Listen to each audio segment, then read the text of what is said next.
sommes vendredi 27 avril. Merci de nous suivre. Bonsoir à tous. Le président de la République par intérim est de retour à Bamako. Le professeur Diankouda Traoré était à Abidjan où il prenait part à la session extraordinaire des chefs d'État et de gouvernement de la CEDEAO. Un sommet qui a pris fin hier. Il était axé sur le Mali et la Guinée-Bissau. Le chef de l'État par intérim a été accueilli cet après-midi à l'aéroport de Bamako-Sénou par le Premier ministre et des membres du nouveau gouvernement. On note aussi la présence du gouverneur et du maire du district de Bamako, comme vous le voyez sur ces images. Le président de la République par intérim a son arrivée cet après-midi à l'aéroport de Bamako-Sénou. Et en parlant de ce sommet d'Abidjan, quelques grandes décisions ont été prises à l'issue des travaux, notamment la durée de la transition au Mali après le coup d'État militaire du 22 mars fixé à 12 mois, le retour des membres du CNRDRE dans les casernes et l'envoi d'une force en attente de la CEDEAO au nord du Mali. Nos envoyés spéciaux à Abidjan, Sidiki Dambélé et Brahima Koulibaly reviennent sur les conclusions de cette rencontre. À l'issue du sommet extraordinaire consacré aux crises maliennes et bissau-guinéennes, les chefs d'État et de gouvernement de la CEDEAO ont pris d'importantes mesures dont la mise en œuvre permettra de résoudre la crise politique au Mali. Les chefs d'État et de gouvernement décident de porter la transition au Mali sur une période de 12 mois, au cours desquels les élections présidentielles devraient être organisées pour élire un nouveau président. Le sommet décide également d'étendre le mandat des organes de transition, notamment le président par intérim, le Premier ministre et le gouvernement sur cette période de 12 mois pour assurer la continuité de la gouvernance. La conférence demande aux membres du CNRDRE de retourner dans les casernes et de consacrer à leur mission régalienne de défense du territoire. La conférence met en garde le CNRDRE contre toute action arbitraire et unilatérale qui serait commise désormais par ses membres, qui seront passibles de sanctions individuelles ciblées. Pour ce qui concerne les défis sécuritaires au nord du Mali, les chefs d'État ouest-africains ont annoncé l'envoi d'une force régionale à Bamako et la commission de la Communauté économique des États de l'Afrique de l'Ouest CEDEAO est chargée de commencer avec effet immédiat le déploiement de cette force d'attente. Il s'agira pour cette force d'aider à sécuriser les organes de la transition et le gouvernement intérimaire en attendant que le processus arrive à son terme et de parer à toute éventualité dans l'hypothèse de l'usage de la force pour le recouvrement de l'intégrité territoriale du Mali. Ça a été une résolution très raisonnable, adéquate à la situation qu'on vit au Mali, qui encourage les autorités de transition à accélérer le processus de transition. Peut-être la solution n'est pas parfaite, mais on dit toujours que l'optimum, c'est l'ennemi du bon. C'est une bonne résolution, c'est une solution très raisonnable. Et je crois qu'avec les efforts de la CEDEAO, de la communauté internationale tout entière, il y a toutes les conditions pour que la normalité constitutionnelle soit conclue au Mali. Abondant dans les mêmes sens, le président de la République par intérim dira que ces décisions sont bien réfléchies. Mais pourra-t-on recouvrer la partie nord du pays et organiser l'élection présidentielle en 12 mois? 12 mois, c'est une durée indicative. Je pense que, en réalité, ce sur quoi nous tablons, c'est que plus la transition sera courte, mieux cela vaudra. Parce que actuellement, nous sommes engagés dans une véritable course contre la montre. Chaque seconde qui passe est une seconde de perdu pour nous et de gagner pour l'adversaire. Parce que ça lui permet de s'incruster et de s'installer. Donc nous préférons restreindre au maximum la durée de cette transition pour que vraiment le Mali recouvre entièrement la plénitude de sa souveraineté et de son territoire. Sur la situation en Guinée-Bissau, les dirigeants ouest-africains ont lancé un ultimatum à la junte au pouvoir, 72 heures pour se plier à leur décision en vue d'un retour à l'ordre constitutionnel, faute de quoi seront exposés à des sanctions diplomatiques et économiques à ces pays. Ils ont également décidé de déployer avec effet immédiat un contingent dans ces pays. Et toujours à Abidjan, en marge du sommet, le président de la République par intérim a rencontré ce matin la communauté malienne vivant en Côte d'Ivoire. Au centre des entretiens, la situation du pays et les recommandations du sommet de la CEDEAO qui vient de s'achever. Le professeur Djonkouda Traoré a exposé aux compatriotes la situation de crise qui traverse notre pays avant d'inviter les Maliens de Côte d'Ivoire à mettre de côté les divergences pour ensemble contribuer à sauver le Mali. Le temps, dit-il, est au sacrifice. La rencontre des Maliens de Côte d'Ivoire avec le président de la République par intérim, c'était à la Maison du Mali à Abidjan, Sidiki Dameli. Ils sont sortis nombreux, les Maliens de la Côte d'Ivoire, pour accueillir le président de la République et partager avec lui leur peine par rapport à la crise qui traverse notre pays et leur détermination à œuvrer pour que le Mali retrouve son unité et sa quiétude. Avec l'accord cadre politique intervenu le 6 avril 2012, nous sommes confiants pour la libération totale de notre pays d'ici un an. Depuis le déclenchement de cette crise, nos compatriotes vivant en Côte d'Ivoire ne ratent aucune occasion pour non seulement dénoncer l'occupation illégale du territoire, proposer des alternatives, mais aussi pour manifester leur solidarité. Ils ont cotisé, ils ont mis ensemble de l'argent. Boaké, 2 226 000 francs CFA. Le consulat d'Abidjan, les Maliens d'Abidjan, 2 727 000 francs. Et ces montants seront transmis incessamment à nos autorités de tutelle. Après avoir fait le point de la situation politique et sécuritaire à nos compatriotes, les mesures préconisées par la CEDEAO, le président de la République s'est dit calme, serein et confiant quant à l'avenir du pays. Un avenir meilleur qui se construira par le sacrifice de tous, d'où cet appel. J'invite chacune et chacun d'entre vous à s'oublier un tout petit peu, à mettre de côté ses ambitions personnelles, à mettre de côté ses appartenances partisanes. Aujourd'hui, ce n'est pas le temps de la politique, ce n'est pas le temps des partisans, ce n'est pas le temps des discussions inutiles. Aujourd'hui, il s'agit de sauver le pays, il s'agit de sauver le Mali.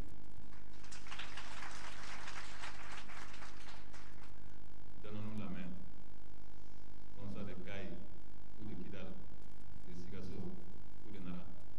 Donnons-nous tous la main pour que ce pays, on puisse le délivrer, pour que ce pays puisse se libérer et qu'on puisse continuer à vivre comme nous avons toujours vécu, comme des frères, comme des parents.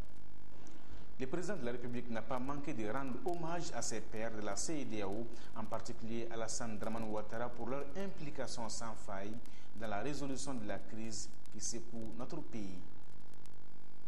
Ici à Bamako, le premier ministre Cheikh Modibo Diarra a reçu successivement en audience ce matin une délégation du Bureau régional des Nations Unies pour les affaires humanitaires et les membres du Bureau du Haut Conseil des Maliens de l'extérieur. Avec les premiers, il a été question de la situation humanitaire au nord du Mali, des modalités pratiques pour l'évaluation des besoins et l'acheminement de l'aide dans le septentrion.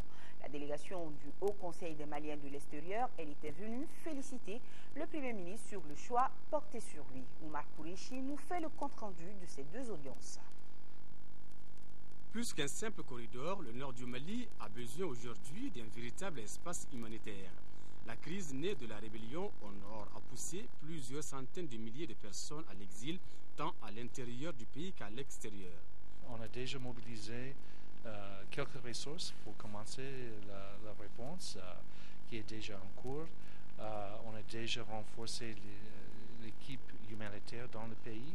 On a déjà commencé quelques soutiens à la population. Le Bureau des Nations Unies pour les affaires humanitaires a mis en place un important dispositif pour soulager la souffrance des populations. Cela va de l'installation des mécanismes pour l'acheminement de l'aide humanitaire à l'appel de fonds lancé en direction de toutes les bonnes volontés pour qu'une solidarité internationale soit déclenchée en faveur des régions sinistrées.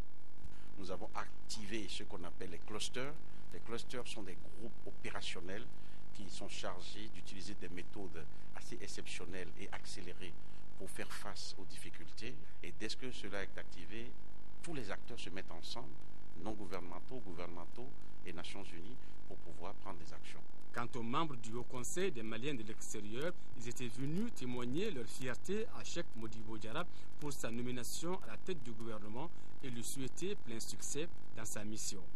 Vous connaissez la communauté des Maliens de l'extérieur, elle est aussi forte, diverse, et nous lui avons dit que nous sommes prêts à lui accompagner dans notre domaine. C'est un moment très difficile qui traverse notre pays et je crois qu'il a besoin de toutes ses filles et de tous ses fils. Se reconnaissant comme un des leurs, puisque lui-même ancien malien de l'extérieur, le Premier ministre a salué le courage et l'abnégation de nos compatriotes de la diaspora et leur a assuré de tout le soutien de l'État malien. Lorsqu'on est dans un pays, c'est comme une famille. Comprenez? Vous pouvez devenir Albert Einstein, vous pouvez devenir Rockefeller, mais le jour où vous rentrez, dès que vous passez le pas de la porte de votre famille, vous êtes simplement un enfant de la famille, vous êtes un frère, vous êtes un mari. C'est cette attitude, justement familiale et fraternelle, qui, je pense, va nous permettre de surmonter les défis qu'on nous a lancés. Dans une ambiance détendue, la rencontre s'est achevée par la remise au chef du gouvernement des mémorandums sur les préoccupations des Maliens vivant à l'extérieur. Le Maroc vole au secours des populations maliennes. 51 tonnes de denrées alimentaires viennent d'être offertes à notre pays afin de minimiser les effets de l'insécurité alimentaire. La cérémonie de remise s'est déroulée à l'aéroport de Bamako-Sénou hier après-midi en présence du Premier ministre et de l'ambassadeur du Royaume du Maroc au Mali. Reportage d'Aoula Sidiki Diarra. Ce sont 3 cargos militaires de Royal Air Force du Maroc qui ont foulé le sol malien ce jeudi après-midi pour acheminer 51 tonnes de denrées alimentaires à nos populations. Ce don du Royaume du Maroc est essentiellement composé de riz, de pâtes alimentaires, de sucre, de la farine, entre autres. Nous intervenons au 2e jour de l'installation du gouvernement de son Excellence, Monsieur le Premier ministre Cheikh Modibo Diarra. Et Inch'Allah, nous espérons que ce geste-là va ouvrir la voie à d'autres gestes du Maroc et de tous vos amis et frères du monde entier, et qui sont nombreux. Ce geste humanitaire qui renforce les liens d'amitié et de fraternité entre le Mali et le Maroc a été salué par le Premier ministre. Nous sommes heureux que, comme nous, Maliens, que le peuple marocain ait entendu les cris de détresse de ses citoyens. De quoi réjouir bon nombre de Dominiques qui en ont besoin en cette période de crise. Suite et fin de la série de présentations des membres du nouveau gouvernement, on commence ce soir avec le ministre des Sports, Ameïfoune Mahal Madan, de l'enseignement supérieur et de la recherche scientifique, Aruna Kanté, et le ministre de l'Éducation, de l'alphabétisation et de la promotion des langues Adamawan. Tous 3 sont en terrain connu, nous dit Suleiman Kenza Sidibé. Le natif de Gao est détenteur d'un diplôme universitaire de 3e cycle en droit international de l'environnement de l'Université de Limoges en France. Ameïfoune Mahal Madan était conseiller à la Cour d'appel de Bamako avant sa nomination au poste du ministre des Sports. Magistrat de grade exceptionnel, président des tribunaux de première instance en commune 4, 5 du district de Bamako à Caille, juge à compétence étendue, le nouveau ministre des Sports fut également syndicaliste de grande envergure. Il est, depuis 2006, le secrétaire général du syndicat libre de la magistrature, membre du comité exécutif de la Fédération malienne de football. Il est président de la commission juridique. Ameïfoune Mahal Madan est en terrain connu. Ses priorités, rassembler aujourd'hui la famille sportive du Mali pour le rendez-vous la CAN 2013. Docteur ingénieur en construction civile, Aruna Kanté a été vérificateur au bureau du vérificateur général du Mali de 2005 à janvier 2012, contrôleur général des services publics de 92 à 2004. Le nouveau ministre est professeur à l'École nationale d'ingénieurs de Bamako. Il est détenteur d'un doctorat de l'École supérieure des mines de Paris, d'un DEA de l'École nationale des ponts et chaussées de Paris et spécialiste de la formation des adultes de l'Organisation internationale des institutions supérieures de contrôle en finances publiques. Né le 6 juin 1948 à Bayangara, Adama Wan est docteur en linguistique, professeur de l'enseignement supérieur, ayant consacré la trentaine de sa vie à l'UNESCO, 30 ans passés à l'UNESCO pour assurer la protection des langues nationales, l'éducation des adultes dans l'espace francophone. Consultant auprès de l'UNESCO, de l'OIF et du PNUD, le professeur Wan est auteur de plusieurs publications. Il est membre fondateur du Conseil régional pour l'éducation et l'alphabétisation en Afrique, membre fondateur de l'Association africaine pour l'alphabétisation et la formation des adultes. Enfin, il est expert principal, confirmé responsable de l'alphabétisation, l'éducation des adultes, l'éducation non formelle et l'éducation des bases. Concernant le ministre Adama Wan, cérémonie de passation de service entre le ministre sortant, professeur Salikou Sanogo, et le nouveau ministre. Le nouveau ministre a affirmé que le professeur Salikou Sanogo et tous les anciens ministres de l'éducation seront pour lui des personnes auprès de qui il prendrait conseil et avis. Gros plan maintenant sur ceux qui ont en charge les ministères de la fonction publique, Mamadou Namouri Traoré, la jeunesse et le travail, Mamadou Diakité, le commerce, les mines et l'industrie, Amadou Touré. Portrait avec Bourama Traoré. Celui qui arrive au ministère du Commerce, des Mines et de l'Industrie est un notaire. Son nom, Amadou Touré, né le 4 février 1958 à Bamako. Il est titulaire d'un doctorat de 3e cycle de droit des affaires et de droit économique à l'Université de Paris-Nord en France. Le nouveau ministre du Commerce, des Mines et de l'Industrie vient en terrain connu avec 24 ans d'expérience professionnelle dans le secteur minier. Dans le domaine bancaire et financier également, Amadou Touré a assuré le montage juridique de plusieurs dossiers d'agrément des banques ou de leur mise à jour auprès des autorités monétaires telles la BMS et la BIMSA. Le locataire du département du commerce, des mines et de l'industrie mettra donc à profit sa riche expérience professionnelle pour davantage renforcer le tissu commercial et industriel et valoriser les potentiels miniers du Mali. Le ministre Touré est marié et père de 4 enfants. C'est un sexagénaire qui prend désormais les rênes du ministère de la fonction publique, de la gouvernance et des réformes administratives et politiques. Mamadou Namouri Traoré, son nom, a également en charge le département des relations avec les institutions. Né le 25 juin 1949 à Bamako, Mamadou Namouri Traoré est titulaire d'un doctorat de 3e cycle en gestion et économie appliquée. Le nouveau patron de la fonction publique a une solide expérience professionnelle. Il a été directeur de cabinet d'un ancien Premier ministre, directeur de la coopération internationale et chargé des missions auprès de l'ambassade du Royaume des Pays-Bas pour les programmes de développement institutionnel. De décembre 2011 à sa nomination, Mamadou Namouri Traoré était consultant indépendant. Il est également co-auteur de l'ouvrage intitulé « Le Mali, les paysans et l'État » publié en 1982. Le ministre Traoré devra donc poursuivre la modernisation de l'administration malienne et la promotion de la bonne gouvernance. Il est marié et père de 2 enfants. À la tête du ministère de la Jeunesse, du Travail, de l'Emploi et de la Formation professionnelle est magistrat de grade exceptionnel. Il s'appelle Mamadou Diakité, 62 ans. Le sexagénaire est détenteur d'un doctorat d'État en droit administratif obtenu à l'Université de Paris 1 en France en 1985. Et ainsi s'ouvre pour les natifs de Bamako une riche carrière professionnelle. Recruté dans la fonction publique en 1976, Mamadou Diakité a été conseiller à la Cour suprême, secrétaire législatif de l'Assemblée nationale et directeur général de l'Institut national de prévoyance sociale, un poste qu'il occupera pendant 8 ans. Le ministre Diakité devra désormais faire face à la problématique du chômage des jeunes et de l'inadéquation entre la formation et l'emploi. Officier de l'Ordre national du Mali, Mamadou Diakité est marié et père de 7 enfants. Ses loisirs sont le sport et les travaux champêtres. Et une autre cérémonie de passation de service entre le nouveau ministre de la Justice, garde des Sceaux, Malik Koulibaly, et son prédécesseur, Maharafa Traoré. Le nouveau ministre Malik Koulibaly a rassuré les membres du cabinet que tous les actes qui seront posés le seront au nom du Mali, dans l'intérêt exclusif des Maliens. Et dans ce gouvernement de 24 membres, je vous rappelle la présence de 3 ministres délégués. Il s'agit de Marempa Samoura, chargé du budget, de Mohamed Yacouba Diallo, chargé des réformes politiques et des relations avec les institutions, et Bruno Maïga, chargé de la jeunesse et de la formation professionnelle. Amadou Sankari nous présente les 3 ministres délégués. Marempa Samoura est le nouveau ministre délégué auprès du ministre de l'économie, des finances et du budget, chargé du budget.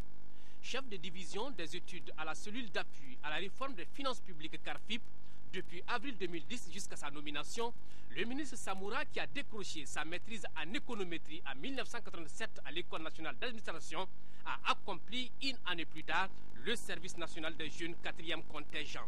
Après quoi, il débute sa carrière professionnelle à la trésorerie régionale de Mopti, puis à Caille et Ségou.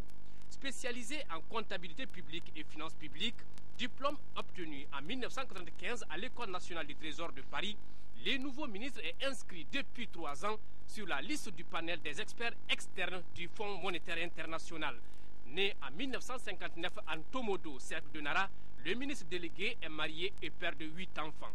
Sur les marches du département du ministère délégué auprès du ministre de la fonction publique chargé des réformes politiques et des relations avec les institutions, Mohamed Yacouba Diallo, membre de la cellule d'appui à la décentralisation, déconcentration du ministère de l'Emploi et de la formation professionnelle depuis octobre 2009, s'est diplômé de l'École nationale d'administration de Bamako, section administration publique, a été, entre autres, conseiller technique au ministère de l'Emploi et de la formation professionnelle, directeur régional adjoint du Centre de services de production audiovisuelle CESPA d'alors, directeur administratif et financier du ministère de l'Emploi, chef de cabinet au même département. Du haut de ses 57 ans, le ministre Diallo, marié et père de 4 enfants, aime la lecture et le sport.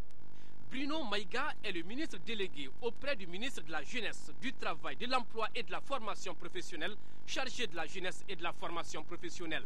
Chef du service courrier, des archives et de la documentation au secrétariat général de la présidence de la République, Bruno Maïga connaît les coins et les recoins de ce lieu pour y avoir passé 20 ans.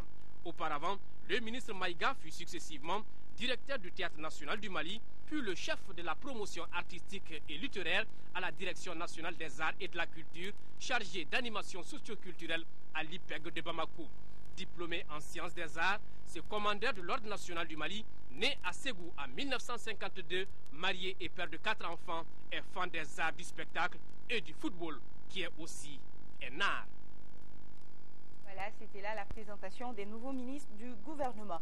Le général Tchefin Konaté, ministre de la Sécurité intérieure et de la Protection civile, que nous vous avons présenté hier soir, a rencontré ce matin les différents responsables de son département. Cette rencontre a permis au tout nouveau ministre de donner de nouvelles orientations. Isaac Tinou était de la rencontre. Après avoir pris fonction, le ministre de la Sécurité intérieure et de la Protection civile, le général Tchefin Konaté, a rencontré les directeurs centraux, les chefs de service de la portion centrale et le commandant d'unité de Bamako, Koulikoro et Kati des forces de sécurité et de la protection civile. Le général Konaté était venu dévoiler ses principes de travail. Il a ensuite demandé aux composantes de la sécurité et de la protection civile de redorer le blason Mali. Pour ce faire, je demande à l'ensemble engagement, courage, loyauté et surtout discipline. Donc pour réussir cette mission qui est très très importante, celle donc de redorer le blason de Mali. Parce que vous savez qu'en tant que Malien, alors aucun Malien, n'est-ce pas, n'est fier aujourd'hui. Le ministre a également demandé aux différents syndicats de privilégier le dialogue tout en mettant le Mali devant. Pendant quand même mon séjour à la tête du département, c'est quand même le partenariat qui va privilégier nos rapports. Je vous donne l'engagement que je fais confiance à tous les syndicats. Que ces syndicats, vraiment, qu'il y ait une compréhension, une cohésion, qu'il y ait vraiment accalmie, qu'il y ait la paix interne. Et chacun doit avoir à l'idée que le Mali, l'intérêt des forces. Les collaborateurs du ministre Konaté l'ont d'abord félicité avant de lui rassurer leur entière disponibilité pour la réussite de sa mission. Et toujours par rapport à la formation du nouveau gouvernement, le Front uni pour la sauvegarde de la démocratie et la République a rencontré ce matin les journalistes. Objectif, informer l'opinion publique sur sa position par rapport à la mise en place du gouvernement de transition. Mahamadou Doumbia nous édifie sur la conférence de presse. Plus de 72 heures après la formation du nouveau gouvernement de transition, le Front uni pour la sauvegarde de la démocratie et la République a tenu à animer cette conférence de presse pour informer les journalistes sur sa position réelle afin de mettre fin à toute forme de supputation. Le Front soutient l'actuel gouvernement de transition et l'aidera d'ailleurs dans l'exercice de ses fonctions. Nous sommes résolument en faveur du retour des militaires dans leur caserne. Nous sommes résolument en faveur de la restauration de la Constitution, toute la Constitution et de la légalité constitutionnelle. Toutefois, nous ne sommes pas opposés au gouvernement de transition. Nous ne serons pas opposés à ce gouvernement de transition. Nous ferons même tout pour qu'il réussisse. Parce que les missions de la transition sont des missions d'intérêt national. Récupérer les territoires aujourd'hui perdus, ramener la paix dans le pays,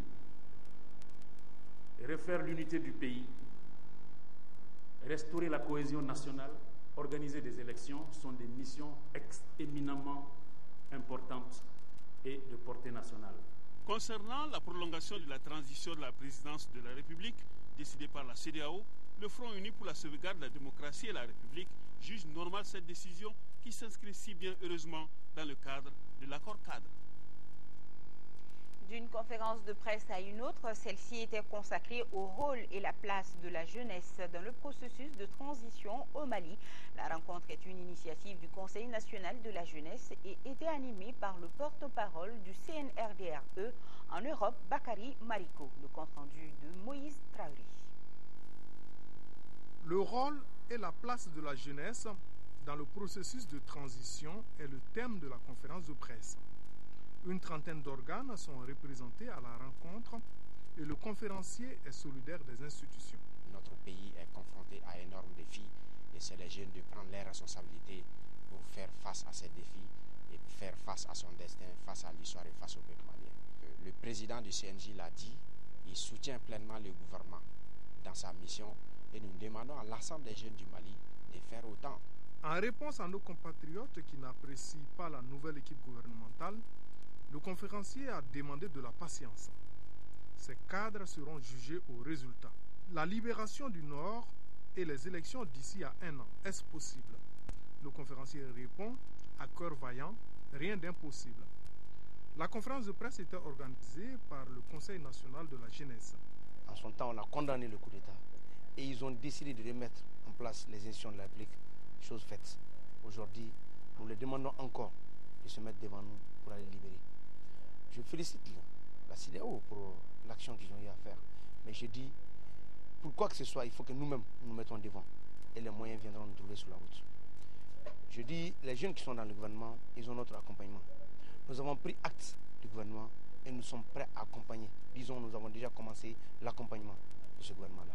Le président du Conseil national des jeunes est aussi le secrétaire général de l'Union panafricaine de la jeunesse.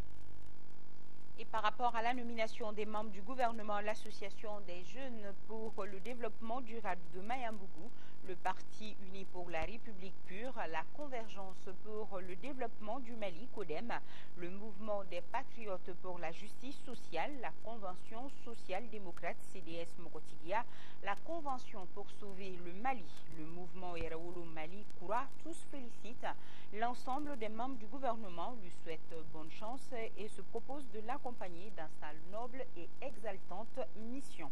La paix au Nord Mali, les membres de la Fédération nationale des organisations de femmes et celles du collectif des ressortissants du Nord montent au créneau. Elles ont organisé ce matin une marche pacifique pour réclamer cette paix. La marche a pris son départ à la place de la Liberté pour se terminer au monument de l'indépendance. Elle visait à attirer l'attention de l'opinion nationale et internationale sur les exactions commises sur les populations du nord du Mali par des bandits armés. Adraman Maïga a suivi la marche pour Mali Actualité. Malgré un soleil accablant, les membres de la Fédération nationale des collectifs d'organisations féminines accompagnés de celles du collectif des ressortissants du Nord ont tenu à marcher et à manifester leur cri de cœur, celui du retour de la paix et de la stabilité sociale au Mali. Partie de la place de la Liberté, ces marcheuses ont eu pour destination finale le monument de l'indépendance du Mali. Au cours de cette marche, on pouvait entre autres voir sur les banderoles « Autorités du Mali rendez le service militaire obligatoire pour les jeunes pour la sécurité et la sécurisation du Mali.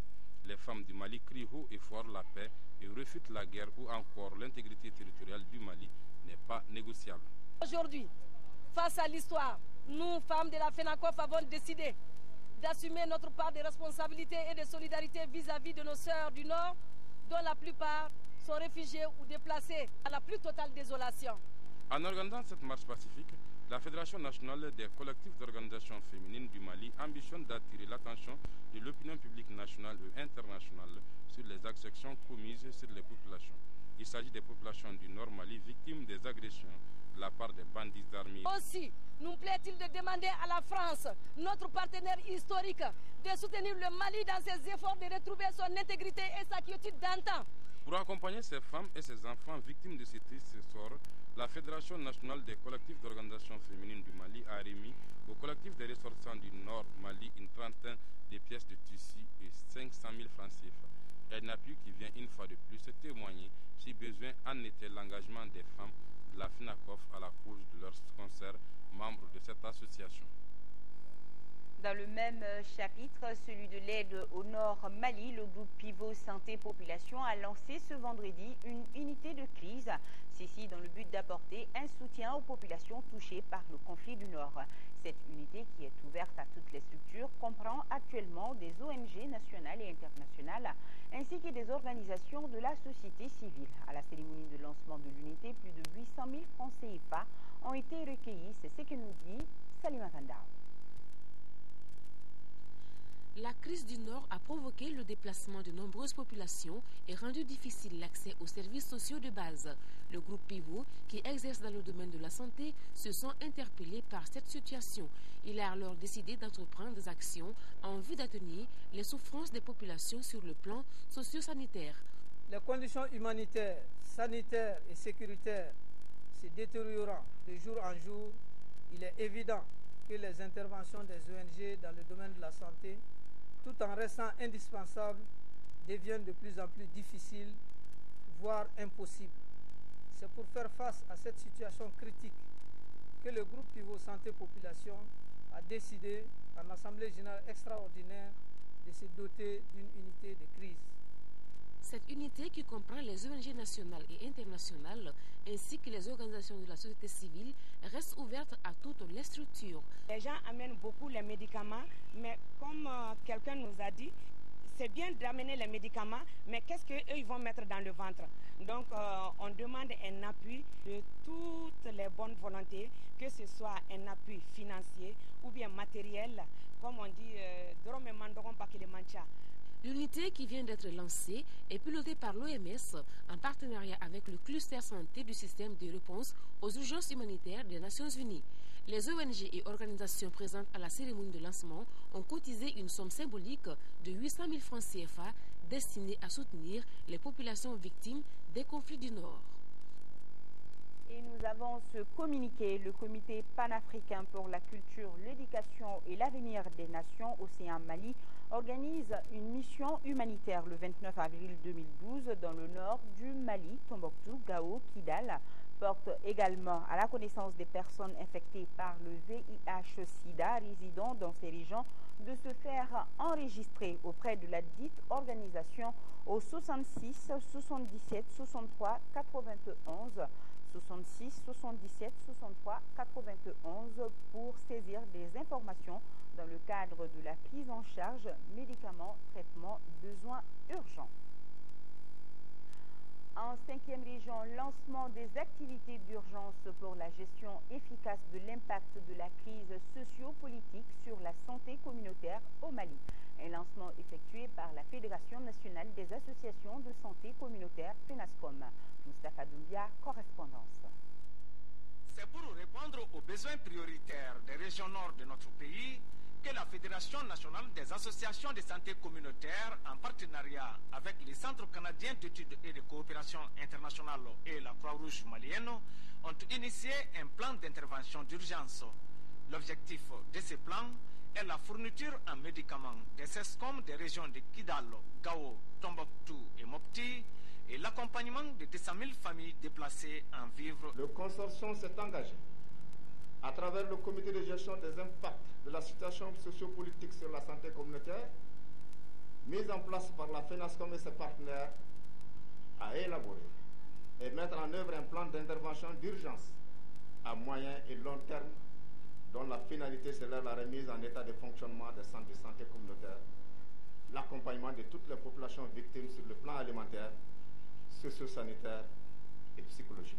Le cadre de cette cérémonie était opportun pour rappeler la situation socio-sanitaire des régions du Nord et de Mopti. Une situation qui fait ressortir les retraits du personnel sanitaire de plusieurs districts. Je me permets de témoigner toute notre satisfaction pour l'élan de solidarité ainsi amorcé par la FENASCOM et ses partenaires, notamment la CECI et la Croix-Rouge malienne, pour venir en aide à nos compatriotes plongés dans une crise humanitaire au nord du pays. Autre temps fort de ce lancement, la remise de lots de médicaments au président des FERASCOM des régions de Mopti, Tombouctou, Gao et Kidalo et la visite des sites d'hébergement des déplacés, des sites qui bénéficient de l'accompagnement des services socio-sanitaires et de la Croix-Rouge. Les activités de la Semaine mondiale de l'éducation pour tous se poursuivent au Mali. L'une des activités importantes de cette semaine, c'est bien l'organisation des ateliers à l'endroit des tout-petits. On appelle cela la grande image à l'école. Et ce matin, les responsables de l'éducation pour tous au Mali ont assisté à une séance de démonstration. C'était à l'école Mamadou Diarra, assise à Médinakoura. Mohamed Diarra nous en parle.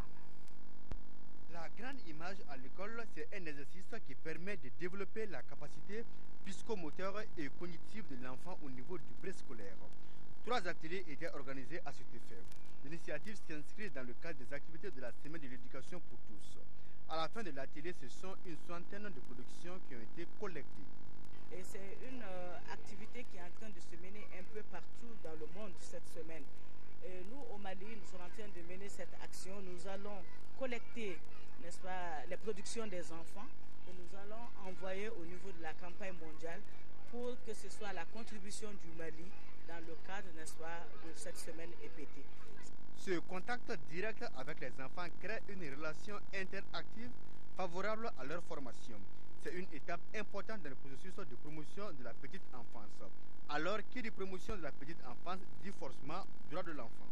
Vraiment une étape très importante du développement de l'enfant parce qu'on les aide à se découvrir, à s'épanouir et à être mieux préparés, n'est-ce pas, pour leur vie future. La célébration de la Semaine mondiale de l'éducation pour tous est une occasion de plaider pour l'accroissement des fonds alloués à l'éducation préscolaire. Le fonds alloué par l'État à la petite enfance est très faible. 2%, c'est presque insuffisant. Mais je ne désespère pas. Je ne désespère pas parce que je sais que nous allons travailler dans une synergie d'action. Une synergie d'action avec les structures étatiques, avec la société civile, les partenaires techniques et financiers. Et pourquoi pas les collectivités, surtout au niveau rural. Ce cri de cœur, les enfants l'ont appuyé à travers des poèmes. Dans ces poèmes, les tout-petits évoquent l'importance de l'éducation préscolaire dans le cursus primaire de l'enfant. Près de 8 millions de francs CFA, c'est la valeur des kits informatiques et vient de recevoir les fédérations régionales des associations des personnes handicapées. Ces outils ont été offerts par le Forum des organisations de la société civile à travers le programme d'appui aux organisations de la société civile. C'est au siège de la Fédération malienne des associations des personnes handicapées que la cérémonie de remise s'est déroulée. Fadema Keita, reportage.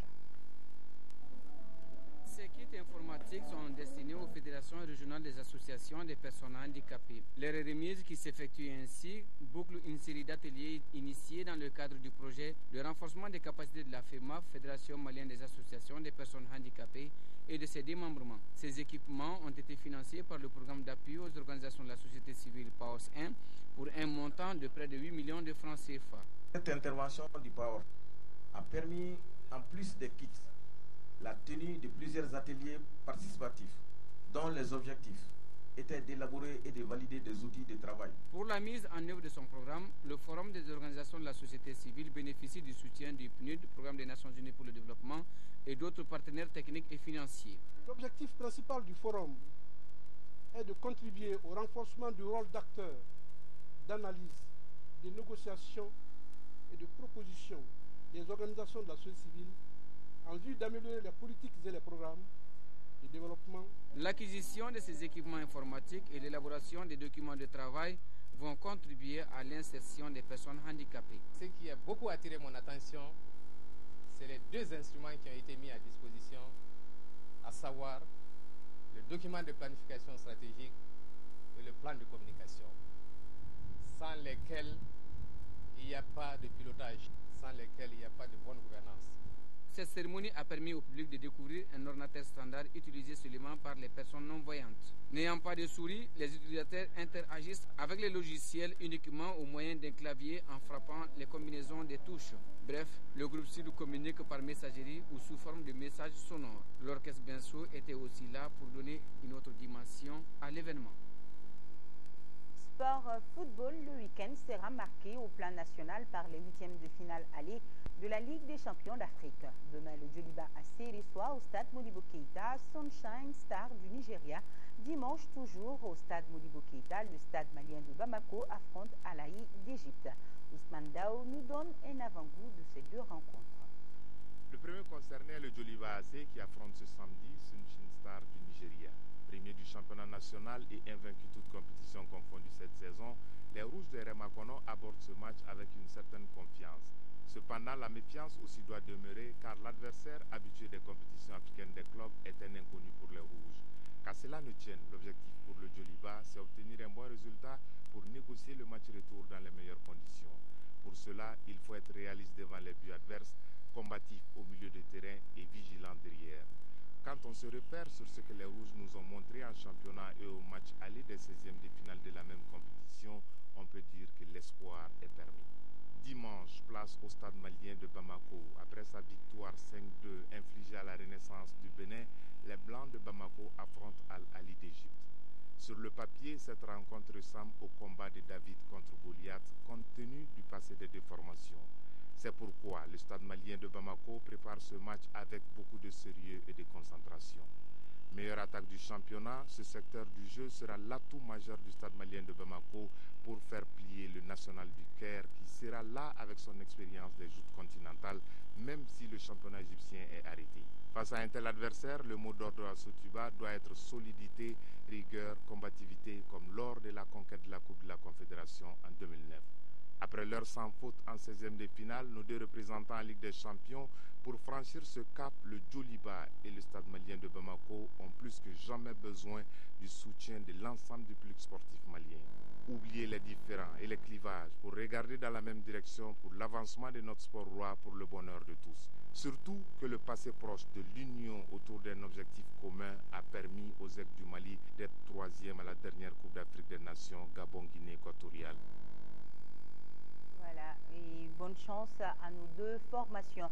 Et en sport, toujours notez la défaite cet après-midi du club olympique de Bamako face à l'ENPPI d'Égypte par le score de 3-1.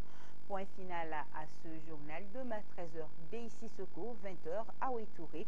Merci de votre fidélité. Passez d'excellents moments de télévision en compagnie des programmes de l'ERTM. Bonsoir et bon week-end.